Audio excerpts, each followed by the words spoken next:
In today's video, I'm going to teach you how to fix PayPal money on hold for 21 days. Whether you're running a small business or simply making transactions as an individual, it can be frustrating to discover that your funds are on hold. PayPal holds funds like this to ensure the safety and security of transactions. Let's walk through the process of releasing these funds. First, you'll need to navigate to the PayPal website. Once you're there, look for the login button, usually located at the top right corner of the page. Go ahead and click on it. You'll then enter your email address and password. Make sure your login details are correct to avoid any hassles. Next, once you've logged in successfully, you'll find yourself on the PayPal summary page. Here, you'll want to focus on the top menu and click on Activity.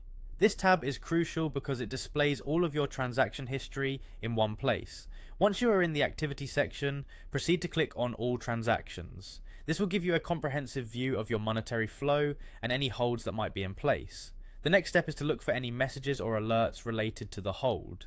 PayPal often provides explanations and further instructions on the hold situation.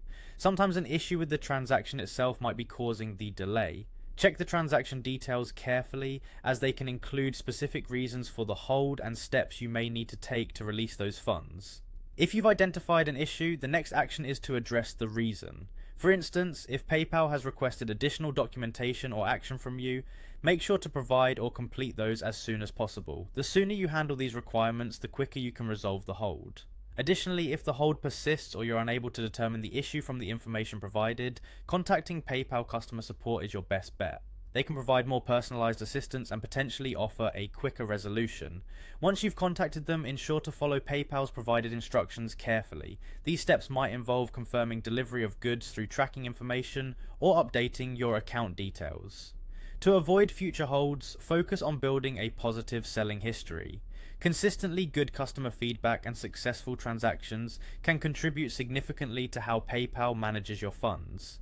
Practices like shipping orders promptly, keeping transparent communication with buyers, and resolving disputes amicably can build credibility over time and reduce the frequency of fund holds. Thank you for watching this tutorial. Patience and being proactive are key here, and having this understanding will help you navigate future transactions more smoothly. Until next time, take care and happy transacting.